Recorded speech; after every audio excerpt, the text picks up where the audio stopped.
We discussed that we are all tiny parts of God, who is an ocean of bliss. Hence, we have the inherent urge to be blissful. And we cannot rest contented until we get such bliss, which is infinite in extent, which is ever fresh, and once attained, it will never be snatched away from us. That is the Sat Chit Anand of God. That bliss will be attained when we attain God Himself. In order to attain God, we will have to go beyond the purview of our senses, mind, and intellect, because He is divine beyond the material realm. And hence we must not harbor this vanity that by our intellectual analysis we'll be able to fathom God. He is only known when He bestows His grace and grants to the soul His divine intellect. On receiving God's power, any fortunate soul can see Him, hear Him, reach Him, think of Him, know Him, and attain Him. However, God's grace is not a whimsical act from His side. We will need to do something to attract His mercy. What will we need to do? We discussed His eternal law. He graces those who surrender to Him. Yesterday we discussed that it is the mind which needs to be surrendered. For the mind is the cause of bondage and the mind is the cause of liberation. Our mind is presently attached to the world. If we are aspiring to attain God realization, we must deeply contemplate how to detach the mind from the world.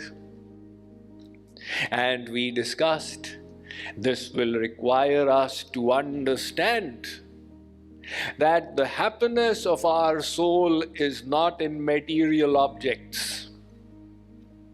When the intellect holds this discrimination, this vivek, it will then develop the power to pull the mind away from the world. Just like you pull your mind away from a cup of poison, even though it is very tasteful, for you know it has the ability to kill you. Hence, Sri Krishna said in the Bhagavad Gita, Janma Mrityu Jara Vyadhi Dukkha Doshanu Darshanam. Arjun, repeatedly think of the defects of this world, its miseries and torments. Your mind will then come away from it. But the mind coming away is only half the story. The second half is how now to attach this mind to God. This requires practice. Just like in the material realm, you mastered so many skills. Whether you became a graduate, a postgraduate, whether you became a painter, a dancer, a writer, whatever required focused and repeated practice. Similarly, if you wish to move ahead in your spiritual practice, the first step will be to assign some time from your daily schedule for your personal sadhana. So we need to take out some time every day. How much time should we take out, Swamiji? According to the Vedas, 1/10 of your time is prescribed for sadhana. 1/10 means roughly 2 hours. That is the prescribed time. Now, 2 hours seems impossible in the modern scenario. At least take out 1 hour. Make a firm resolve from today onwards. Whatever happens, I will definitely allot this 1 hour for my own soul. Now, what do you do in this 1 hour or 2 hours? What is the sadhana that is to be done? Navadha Bhakti is very popular. The ninefold processes of devotion. Shravanam, Kirtanam, Vishnu Smaranam, Padasevanam, Archanam, Vandanam, Dasyam, Sakhyam, Atmanivedanam. This was stated by Prahlad Maharaj in the Srimad Bhagavat Mahapuran, 7th canto, 5th chapter, 23rd verse. And it was highlighted by Chaitanya Mahaprabhu. Bhajanair Shresh Navadha Bhakti. Tar Madhye Sarvashresh Nam Sankirtan. And Mahaprabhu Vallabhacharya also highlighted. So all the Bhakti Acharyas started highlighting, hence Navadha Bhakti became extremely popular. Now, you can do any of these ninefold processes of devotion. Worshipping the Lord in His deity form, offering prayers, chanting His names, serving, etc., etc. Shravanam, Kirtanam, etc. So you do any of these ninefold processes of devotion. But one of these 9 is compulsory. Without that one, it is all one big zero. What is that one? Smaranam. Smaranam means remembrance. Because ultimately the mind needs to be purified. So in your sadhana, you have to take your mind to God. So how do we do smaranam?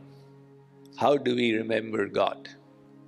That is what Jagat Guru Sri Kripaluji Maharaj always emphasized. He said, do Rupa Dhyan. What is Rupa Dhyan? Bring the image of God before you. Now the mind will have a basis to rest upon. Like for example, you remember somebody in the world. Arey bhai, where is that person? Who? That one who's come from Fort Worth. So many have come from Fort Worth. That tall guy. See, he's brought his image to mind. The tall person. Tell me little more. That darkish complexion. Ha, Ramesh. So before taking the name of Ramesh, he brought the image of Ramesh to his mind. Similarly, when you are saying Sitaram, when you are saying Radhe Shyam, you are recalling the Lord. Before that, bring His image to your mind. And now take the name. The mind now has a basis for devotion, for love. Now here people raise some objections.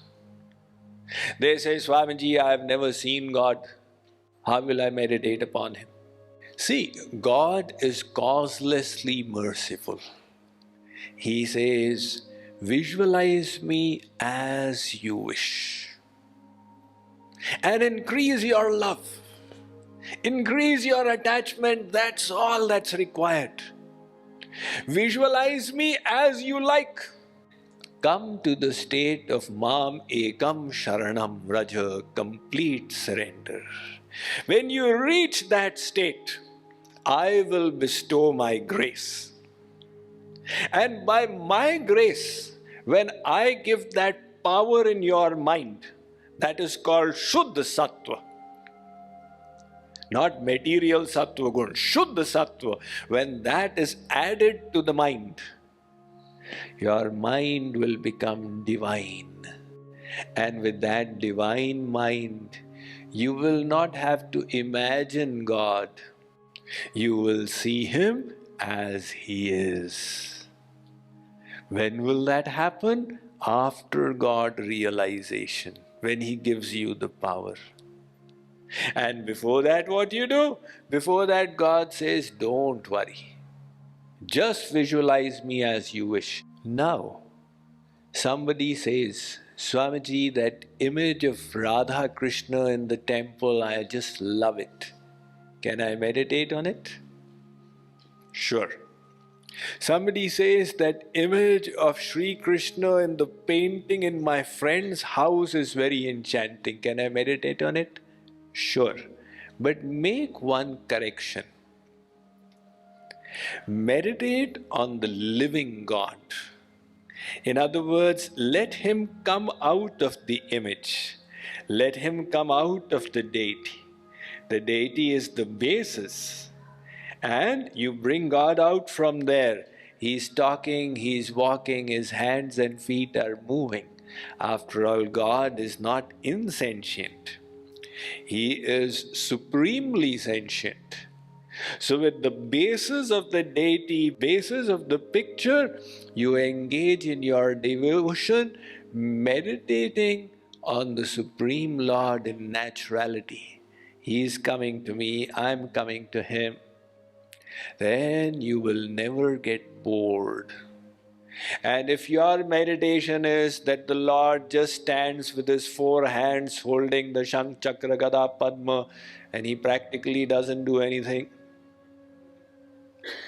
then you will say, God is very boring, my little child is more interesting, the mind will go there. Sadhana doesn't have to be boring. The Lord is the ocean of bliss. Enliven your sadhana. He has all varieties of rasas, Saukumarya, Saashilya, Saurasya, Roop Madhuri, Murli Madhuri, Leela Madhuri. Utilize all that. So we have done the first step now. You have His image in front. Further, you can even meditate upon His pastimes.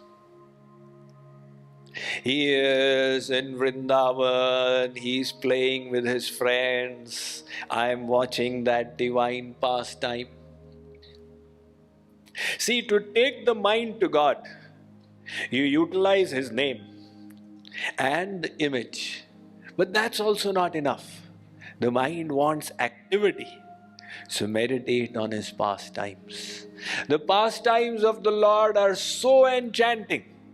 After that, meditate on the qualities, the virtues of God.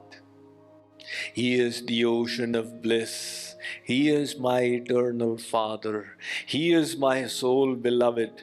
Bring these qualities to your mind again and again and again. And then you can even serve Him in the mind. There He is, I'm pressing His feet, I'm bathing Him, I'm feeding Him. This is the Manasi Seva.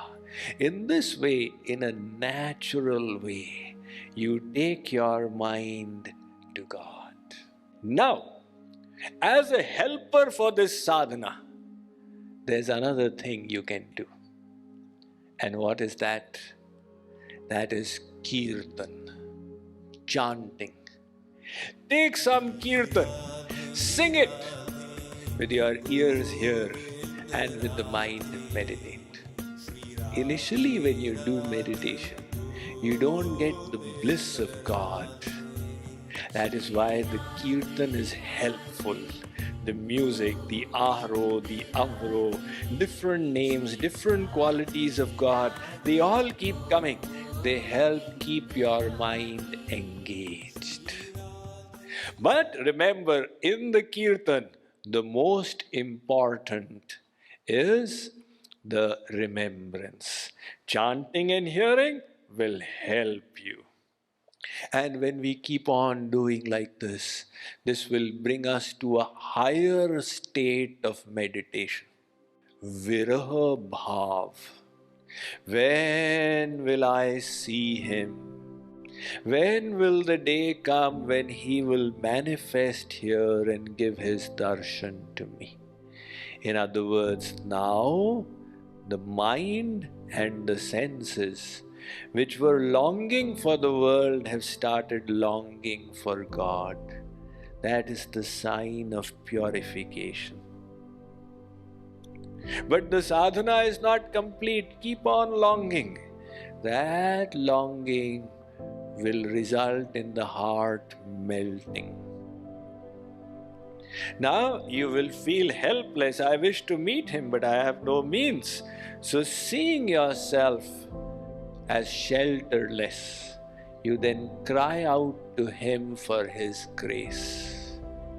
Those tears you shed in loving devotion to God, they cleanse the heart of endless lifetimes of dirt. Tears in loving devotion for God will cleanse the mind. But your sadhana is still not complete. Carry on until you come to that point which Chaitanya Mahaprabhu has described. Yugayitam nimeshena chakshusha pravrishayitam shunyayitam jagat sarvam govinda virahena me. He says, now without having darshan of Sri Krishna, the whole world is seeming void. One moment in waiting has become like an age long. And tears are constantly showering from the eyes. That will be the state of antahkaran shuddhi, purification of the heart. That is the stage for which God and Guru are waiting. When we prepare our vessel to that point, when we cleanse our heart up to that stage, then we have reached the Mam Ekam Sharanam Vraja, complete surrender. Now God's grace will come, the divine grace that we are seeking. And when that comes, what will happen? Vidyate hridaya granthish chidyante sarva sanchaya kshiyante chasya karmani tasmin drishte paravare. The Shvetashvatar Upanishad says, those bonds of Maya, Trigun, they will be cut asunder. The afflictions of the material energy, Tritap, Tridosh, Panchaklesh, Panchakosh, they will all be wiped off.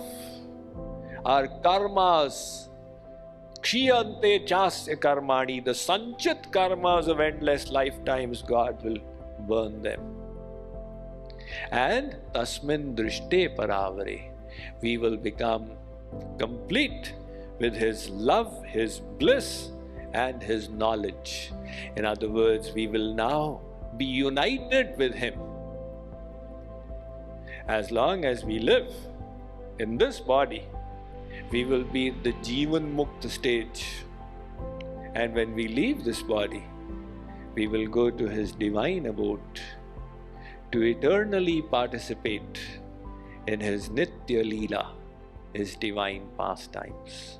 So this is the path to happiness.